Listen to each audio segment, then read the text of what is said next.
All right.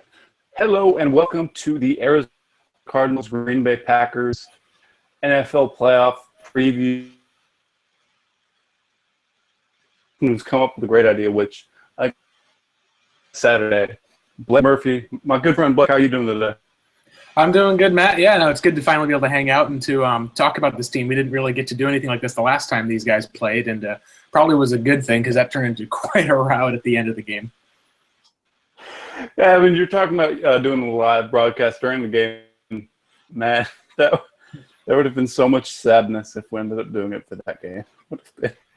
I know. I can just picture some people at least would just automatically just start drinking like halfway through the game, and you just it would be terrible. My goodness. Oh. It would have been the second quarter.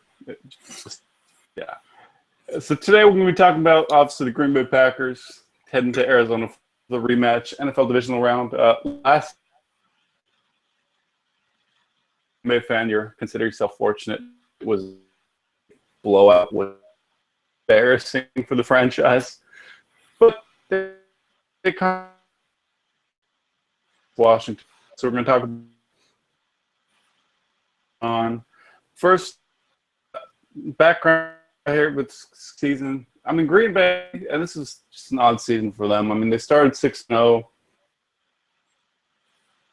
maybe going a run. Wide defenses started just pressing the wide receivers to get open. Offensive line pulled Rodgers under pressure, and he hasn't been the same quarterback since. And we haven't seen any signs of the old Packers offense since in a while. And then just last week against Washington, running game got going. I mean, offensive line started protecting. So you started to see some signs of Rodgers back at that normal. So that's how Green Bay's here now. What about Arizona? Yeah, with Arizona, the reason why they're here is mostly due to the play of Carson Palmer.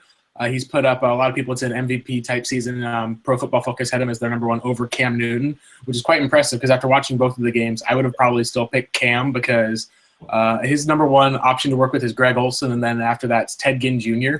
And so you look at that as far as for he's putting up points and blowing teams out with just very he's got a great running game with the offensive line tri-turner has been good.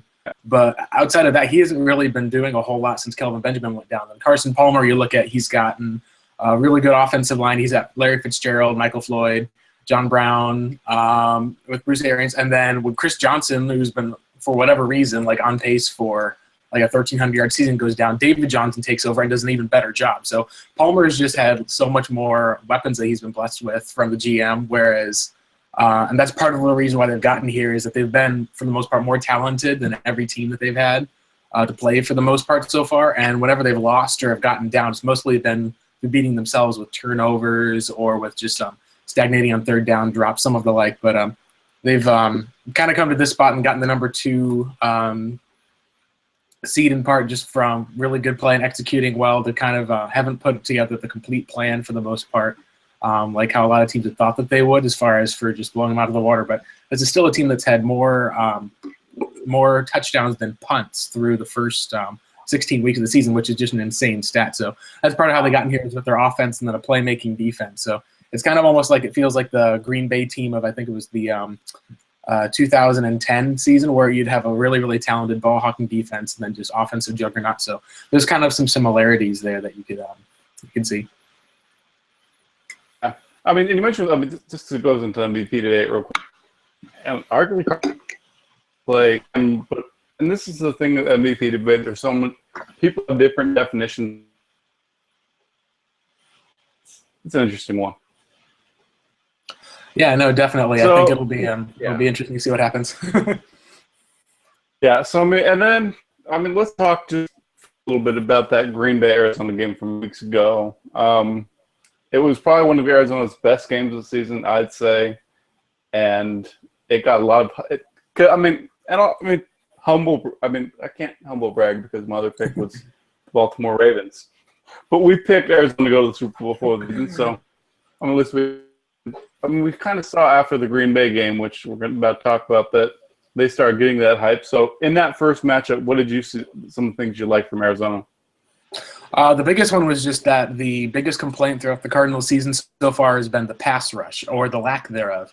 This is a team who their sack leader right now is a guy who was signed like 7-8 weeks into the season, is Dwight Freeney. And outside of that, it's been a second-round rookie. So other than that, they have not been able to get very much pressure at all on the quarterback.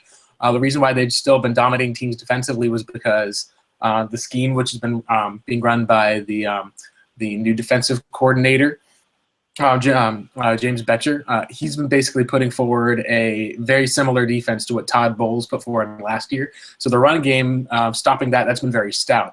The reason why they've been able to do so well in the lack of a pass rush was just their secondary playmakers with Patrick Peterson.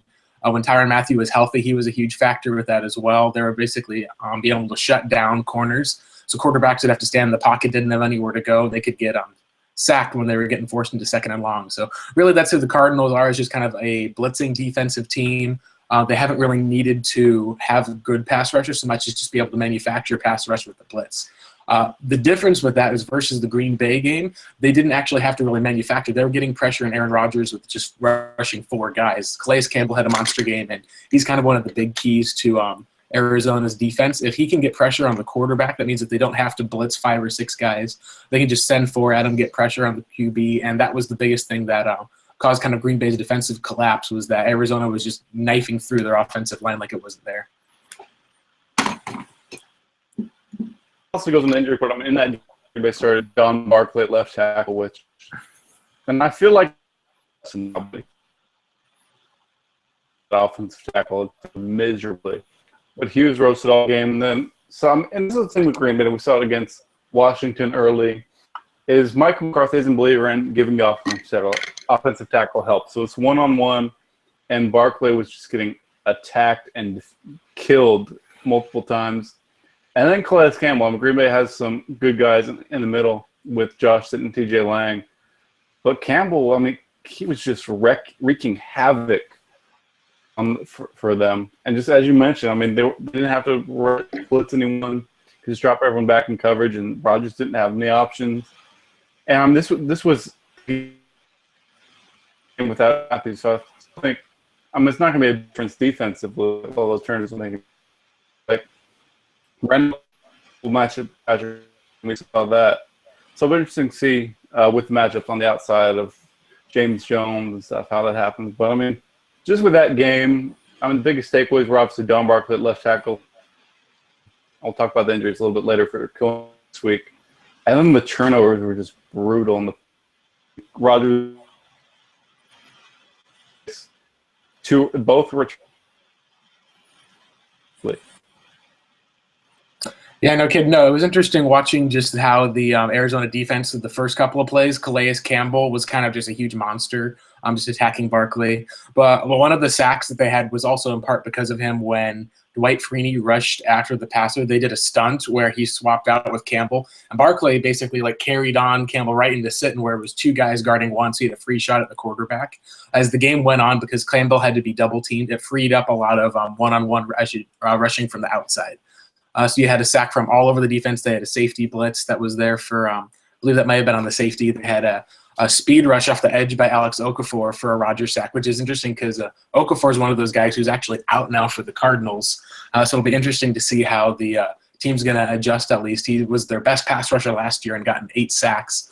Hasn't been as much of a factor this year, but it still kind of feels like a lot of the tide has turned as far as where Green Bay is a team that's getting healthier, and Arizona's kind of a team that still has a couple of guys banged up coming back. Yeah. You mentioned Okafor, who – does anyone know what happened yet? Because Arian said it happened away from practice. It was on his own time. So does anyone know what happened with his injury? It's been, dead quiet. Apparently there was something that had happened at least over the weekend when he came back. Apparently there was some kind of argument or some kind of altercation he got into, and he ended up with a broken toe. That was at least what we were able to find out from some of the guys. So no idea what happened, but it seems like he either got mad and kicked at something or kicked the guy, or it was just whatever it was. It was just one of these stupid, boneheaded decisions, and it costs your team. It's just something that you can't really do about around playoff time because your team needs you. So now he's out. Fortunately, they are getting Marcus Golden back, who's been their kind of a stud as far as for a rookie pass rusher, as far as generating pressure. Not a lot of sacks, but he's at least coming back. He was out for the Seattle game. He's been limited in practice so far with a knee injury, but he's likely to play on Sunday.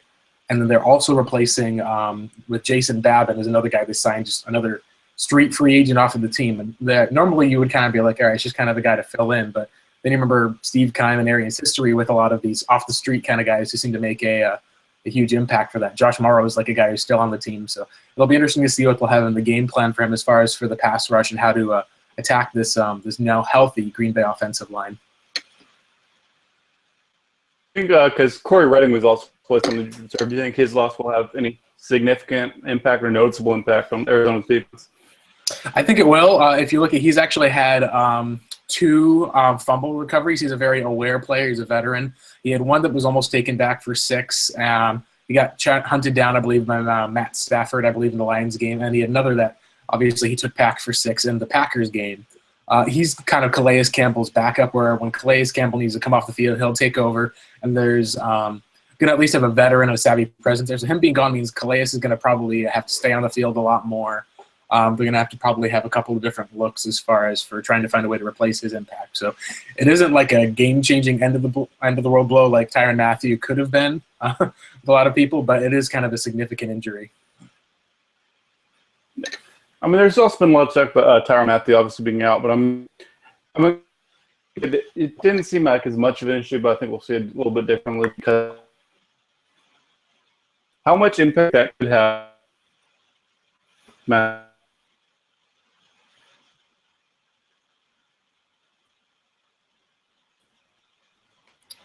Yeah, the biggest thing that Mathieu did was he would make consistent plays off the line tackles. He would be very, very smart in all of the reads as far as for run game. He's also one of their better pass rushers. They could blitz him from the nickel position. Very versatile player. Gerard Powers has kind of taken over on that inside role for some of his ability. He's not as skilled, but obviously as Tyrann Mathieu, you're losing like maybe one of the best defensive players in the NFL when he goes out. Powers is a guy who can cover. He can kind of do it. So it's not like you're going to see like a huge gaping hole in their defense, but you're just going to see it weakened. And the person who really kind of they can't really live without on defense is Patrick Peterson.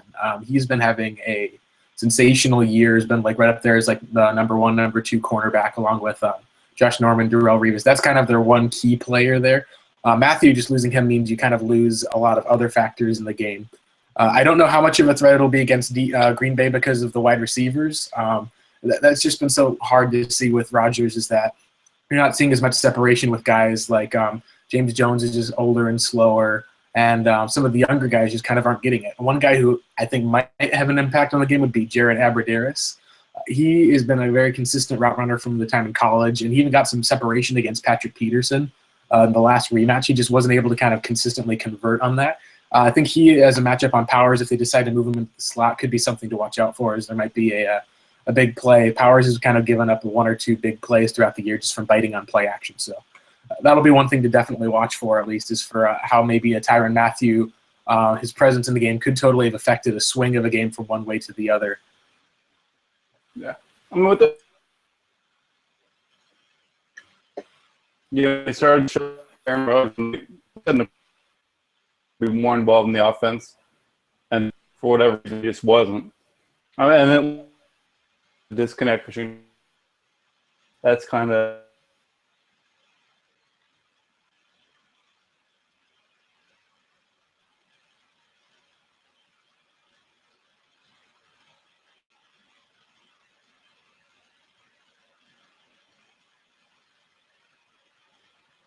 Did I just lose you there?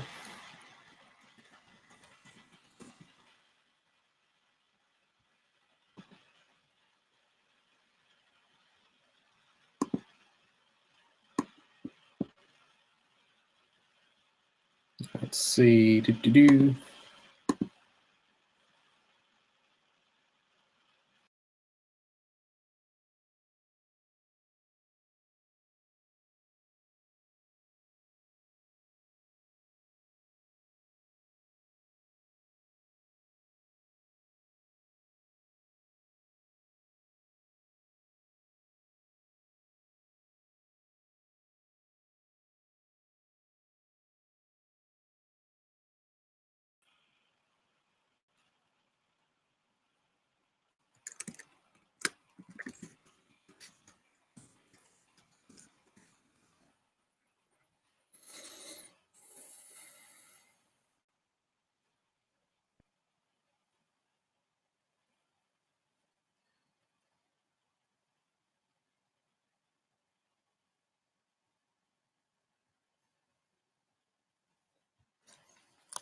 What for?